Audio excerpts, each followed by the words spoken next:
What's up, everyone? Kriddle here, and I played a good bit of the Season of Blood for Diablo 4, and I wanted to give you my thoughts on where we're at. So there's been a lot of changes. First, we're going to go over what I don't think is, really made any difference. For example, the servers, when they came up, didn't work. They actually came up very late. There's been a lot of issues with that. There was connection issues between PlayStation and Xbox and computers. Things weren't just working well at all. So I think they have finally resolved those things, but I'm not 100% sure. The season journey also didn't update properly when I first logged in. I was doing some of the season journey and it wasn't updating at all. They did eventually fix that. However, it can be a little bit delayed. I did 3 strongholds, for example, and I think that was like season journey chapter 2. You have to do 3 strongholds. After I did the 3, I opened up my season journey and it showed I did 1 out of the 3.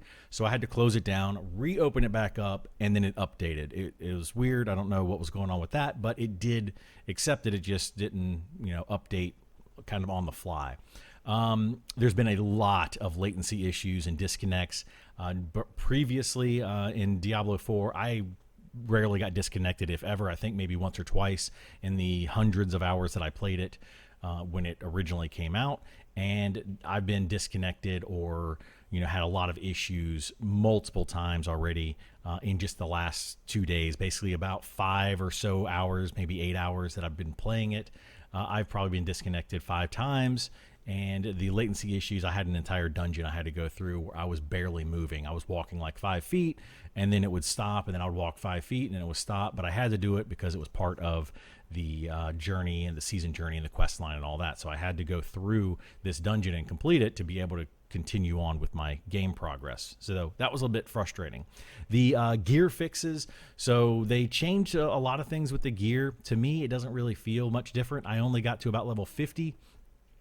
So yeah, I think overall from level 1 to 50, the gear isn't going to change much. However, looking into the gear into the future, it looks like we're just going to have to upgrade our gear an additional time. So previously it was level 1 to 50. You're going to, upgrade your gear going through that. And then once you hit 50, you're going to get sacred gear, and then hit 70 around there, you're going to start getting ancestral gear. And then at that point, basically from 70 plus, you're just trying to get that perfect ancestral gear, and that's it.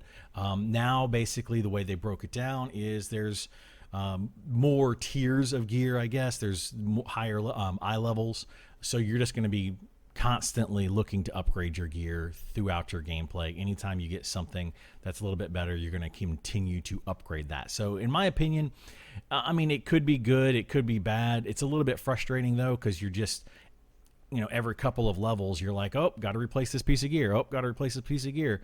It's nice, though, because you do feel a little bit more sense of progression in that, but it's still frustrating to have to find that perfect piece, get that perfect legendary item and mix it all together. And it's just going to take, more time that, I don't know. It feels kind of weird to me and a little bit clunky. But as far as some of the fixes that they did, the horses do work much better. So when you're on a mount, they are faster. When you actually sprint, they sprint, whether you're going north, south, east, or west, doesn't matter. They do seem to sprint, and they seem to stay sprinting throughout the entirety of their sprint duration. They do bust through walls and go through enemies very easily. You don't get stuck on things as much. I have been I've clipped by a couple of things where it just slowed my horse down here and there, but for the most part, it does work very well, much better than it did in the beginning. Characters feel a bit stronger. I only played the druid so far, but it does feel stronger. There's a couple of strongholds that I did previously on my druid, in previous season 1 or in the Eternal Realm. And I felt like those strongholds were a little tougher back then. They are much easier now.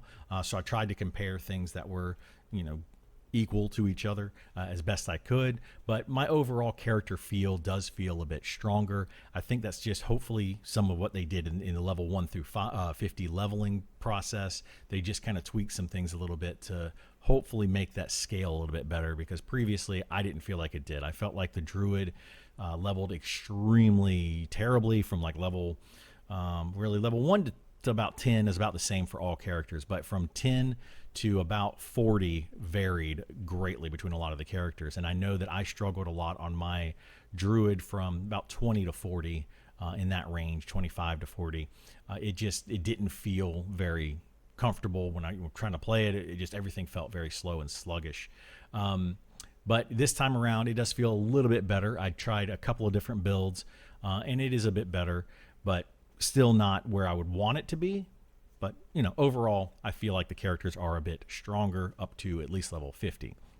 The season content, the story's okay. It's nothing really to write home about, but it's neat. It's about vampires, and there's a vampire lord or whatever, and you have to go and fight them and all that kind of stuff. But overall, it's just a story that you're probably going to play through. You're going to be like, cool, and then you'll probably forget in a couple of weeks. The powers are actually very interesting. I really do like the new vampire powers, and they're very, very strong. I'm using one that heals me. So there's a lot of them that heal you by, sucking the life force out of enemies around you, either by hitting them or random, like a 4-second delay, and it goes out and it hits everything, and it comes and just brings some of that life to you. So there's a lot of life-stealing powers through the vampire abilities, which are really, really good. And there's, several other really great abilities. So you can kind of mix and match and create some really fun builds that you couldn't do before. I know that Overpower, for example, has changed quite a bit. I do love the Overpower changes on the Druid specifically. Previously, if you didn't know, if you had 2 stacks of guaranteed Overpower, you would use both of them at the same time if you used an ability that would trigger both of them. Now, I think on my character, I have 3 different guaranteed Overpowers that come up at different intervals, and all 3 of them could be up, and I could overpower 3 guaranteed hits in a row, which is really nice. So I really did like that quite a bit. It is a bit confusing at first when you're trying to understand how the vampire powers work. They don't really have a good tutorial, at least one that popped up that I noticed.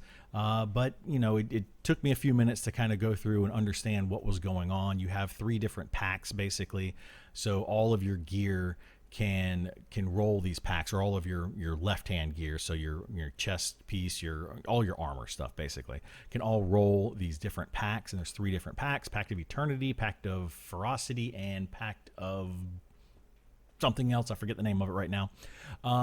But you have to get a certain number of those packs on your gear, and then you have to look at the power of the actual ability, and the ability might say it requires 3 packs of Ferocity, or 2 packs of this, and 2 packs of this other and you have to have that right stuff on your gear. So there is a bit of RNG there, where a piece of gear could drop and it just has a bunch of packs that you don't want on it, but it has perfect stats, or it could have the perfect packs and terrible stats.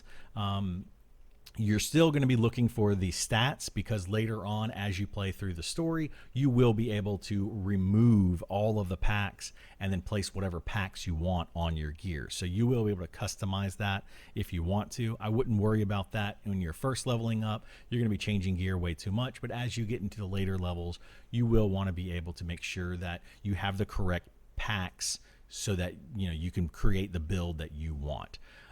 So that's pretty much it up to level 50 and what I feel about it. I guess the main question here is, should you play it? Is it worth coming back to for season 2? I'm going to say for most people, probably not, unless you just want to go through the content, like the new story content, unlock the new unlocks, that kind of thing. If you're looking at more of the future of Diablo 4, where you're going to be able to want to look back and say, man, I got all this stuff from season 1, season 2, etc. If you're looking to go in, have fun, and blow through the game and do all the in-game stuff, I can't really talk too much about the in-game yet. I'll probably do another video in a day or two as I progress to level 100. But it doesn't look like it's going to be really worth doing too much. You can target farm things. So if you want to have a specific, unique or uber unique or something, you could go and target farm specific bosses. But from what I can tell, it's still really not going to be one of those things where you're going to be like, okay, I got to go get this boss. I made this perfect build. Now what? You're still going to get to that point of now what? Like I've done what I want to do in the game, and I'm going to want to quit. So I feel like that's where most people are going to end up getting to.